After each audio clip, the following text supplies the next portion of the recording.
Hello and welcome to the Art of the Oracle. Thank you so much for joining me today on the channel. As always, I do a daily message from the Oracle cards tapping into collective energy and information. I hope you find the channel helpful. And if you have any questions or would love to see a reading around anything in particular or a certain deck of cards even, reach out and let me know in the comment section. All right, so today we are going back to the Angels and Ancestors by Kyle Gray, and we have Crow Tarot. So I hope you all are doing well. I'm going to tap in and ask what we most need to know in this moment. Some beautiful messages this week. I kind of feel like these two cards jumped up, which was at the top. I'm going to put them back in, and if they were meant to come out, they'll come out. So thank you for the messages today. See, because they feel kind of like sticky and weird.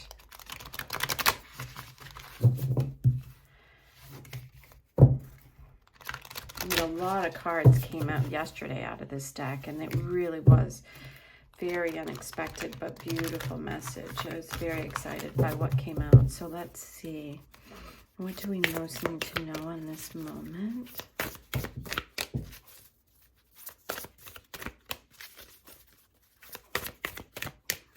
Yeah, it feels very... So I think I think I'm going to go to the tarot deck first because it just felt a little heavy. And then there we go, summer. So bask in joy and light. So one of the main focuses yesterday on the reading was around light and becoming the light. And I know that's like a phrase that's been maybe thrown around a lot. And it's like, what does it really mean to become the light? And as most of you know, if you've been here before, you know that I work in biofield tuning and I work with sound therapy. And one of the things that I think we all kind of know at heart is that we are mostly water. We are mostly, like light. We are mostly information in motion, right? And we are energy in motion. So we are literally these objects of light and electricity and all this stuff. And so I feel like yesterday's message telling us to come back to that. And you do that through releasing the things that are not you, releasing things that are weighty and that don't feel light, right? And so this says bask in the joy and the light. Now it says, it gives reference to summer, which could mean that things are getting lighter in summer. I'm going to look at the rest of the cards and see what how they are in contact. But I'm feeling the energy from yesterday back again today about being able to bask in the trueness of who you are, in the lightness, in all of that. Shapeshifter. Beautiful. So it says transform and unveil your gifts. And that I feel like was also part of the message. You know, we had Hathor or Isis. It didn't really say on the card about bringing in that ancient information, the gifts, right, from the past, bringing it forward. I love this shapeshifter card because what it's implying here is that we have the ability to be what we want to be able to transform. Now, there are, mythical ideas that we literally can shapeshift. And that's very exciting to think that we could do that. And I don't rule anything out. This world is made, I believe, of magic. So why not? But you can also take this on a day-to-day level because we are always growing, we are always evolving, we are always changing. What is it that you want to become? Because sometimes we get so bogged down with what we have to do, we forget that we are magical beings that can create and be what we want. Now, the last two messages here are from the Stag, trust in and thrive. So this feels very powerful, and this feels very now. As you can see, all of these images are like right now. It's like this is about how we're being in the moment. Be open to healing and transformation. The medicine guardian, which also could be Archangel Michael. We had that yesterday. So what this is saying is that there's some healing around what it is that we have been doing and who we have believed we are. And as we transform, and shift and change and lose people, and people come into our life and they leave our life. And so I feel like there is a lot of healing to do, and that could be one of the reasons why this is coming out today in this way. But I think that it's the beginning message is that we are an empowered, this is a very powerful opportunity for us to understand that we're not a victim of our circumstance, that we can have the things that we want, we can move in the direction of that, and all of it is welcome, like the light and moving and changing.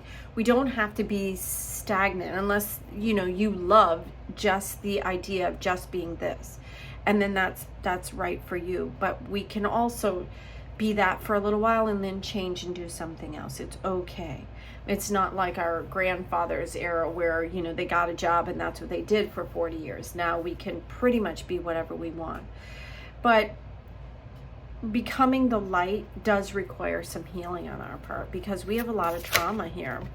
Oh, interesting, because yesterday when I got a swords out, the first card was a sword, and the day before the first card was a sword, and I said that we have had a lot of swords energy, and this is the Queen of Swords, which is around really knowing your voice, knowing who you are, being able to speak your truth, not being afraid to speak your truth, and really coming from an open-hearted, healed place. That's what I feel like the Queen represents. She would be somebody who is very nurturing, perhaps, in the words that she's saying, right? Or something that you really want to hear coming through, because the swords is about communication and literal things coming into your life, but being able to hear them and relate to them on some way. It's about ideas. It's about information that comes through that creates something a lot of time. So let's put it into context with the cards, the next cards. So we have the Knight of Cups, and that's funny. That's what we had yesterday was swords and then cups. And so what that says to me is that take your ideas and marry them with your heart and then move from there.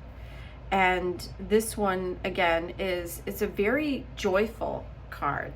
The Nine of Cups is almost like a wish fulfilled card. A lot of times, sometimes you see it with a genie, rubbed a lamp, right? And then whatever it is that you want. And in the traditional tarot, what you see is like a man with his hands crossed, and behind him, he is just, he's got cups everywhere because he has a full life. And that's what the cups energy, especially the Nine of Cups is you can see here in this card, it's all about the abundance of life and experiencing that. So when you marry this beautiful idea of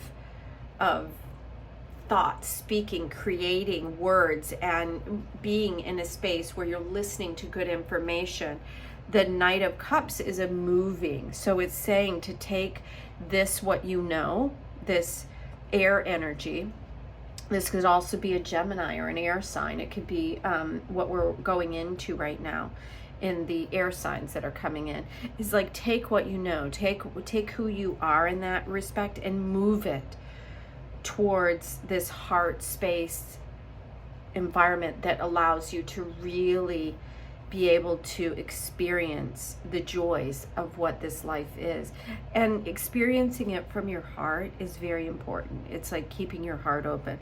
So to sum up this reading, I feel like what it's saying here is that it's a time of transformation, so we don't have to be stagnant. If we're malleable at this time, then we can kind of be a little bit more fluid. We can thrive in a moment of there's always people that thrive in destruction. And it doesn't mean that because there's a lot of hard things going on in the world that we can't thrive in the middle of that. But there is an opportunity somewhere within your family, within your world, on some level, to heal. Because I almost feel like this is an archangel energy, probably Raphael, which is the great healer. And then, just on a day-to-day level, to really, are you taking in and communicating the things that really help open people up to to the abundance that they are, the heart-spaced energy that is available to all of us, right? Which is being able to sit within our heart instead of like some people just say things and they're not thinking about it, they're not attached to it, right? And I used to be that, so where I could just like talk, and I was never really, I mean, it's almost like I needed to fill the space with words, and that's not what the Queen does. The Queen really is aware of the power of her voice and the communication and the ability to change lives through that communication. So thank you so much for being here. I hope this was helpful. I'd love to hear from you. If you're new to the channel and you're not subscribed yet, it does matter, so please hit that subscribe button. Until tomorrow, have a magical day. Bye now.